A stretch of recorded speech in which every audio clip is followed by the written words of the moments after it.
So yun guys, andito tayo ngayon sa ating court. Papakita na namin sa inyo kung ano yung naging resulta ng ating paggawa ng mga nakaraang araw.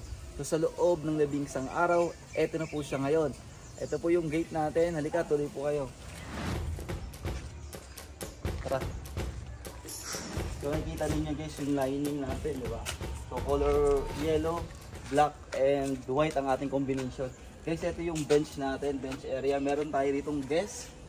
Siyempre sa ating mga dayo. At siyempre guys, ang pinaka-rule natin dito ay no shoes, no play guys. So ito, meron din tayo ditong home. Yan. At siyempre, hindi mawawala yung ating pangalan sa gitna. Tignan nyo.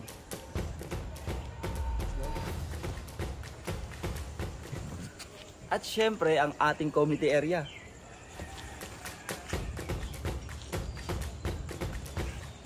Yan, binubungan na rin natin siya at ang ating breaker, ang ating switches ay nandyan. So ito yung ating lining at ang ating mga ilaw sa gabi. Yan. At binago na rin natin syempre ang ating net, pinalitan natin ng tricolor kasi mas matibay yan. So inayos na rin natin yung ring, di ba? Pinalitan na rin natin ng mas malaki. Ayan guys, tignan nyo, tira tayo. Testing natin.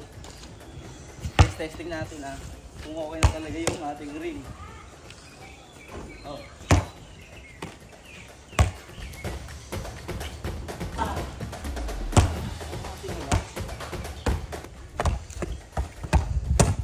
Ayan.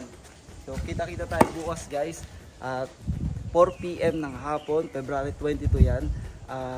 Bibinyagan natin tong court na to kasama syempre ang Recraft Boys at may mga iba tayong bisita na maglalaro kasama natin dito. So yon, kita-kits tayo bukas. So see you. Gaganapin po natin ang blessing, opening na rin at Friday pwede na tayo magpa-schedule. So bukas kami muna syempre ang maglalaro dito, bibinyagan natin kasama natin ang Recraft Boys at marami pa tayong bisita. So ano pang inaantay natin ngayon? Pakita na natin itong buong court. Tara!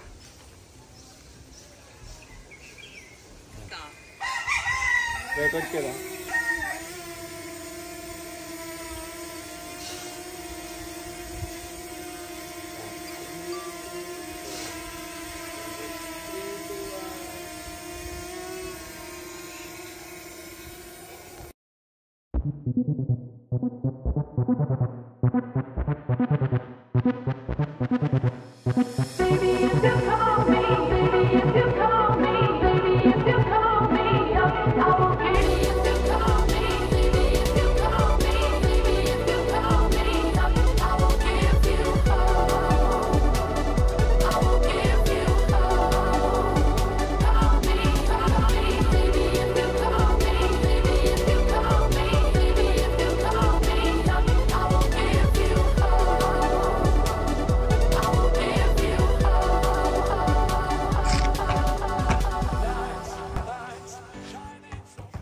Ayan guys, subukan naman natin na nakasapatos ha.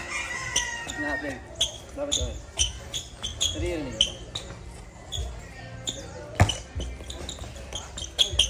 Ingay. Quick lang. Ayan, shoutout yung mag-chatero mo. Quick na natin. Pero dito na sa part na to. Tayo.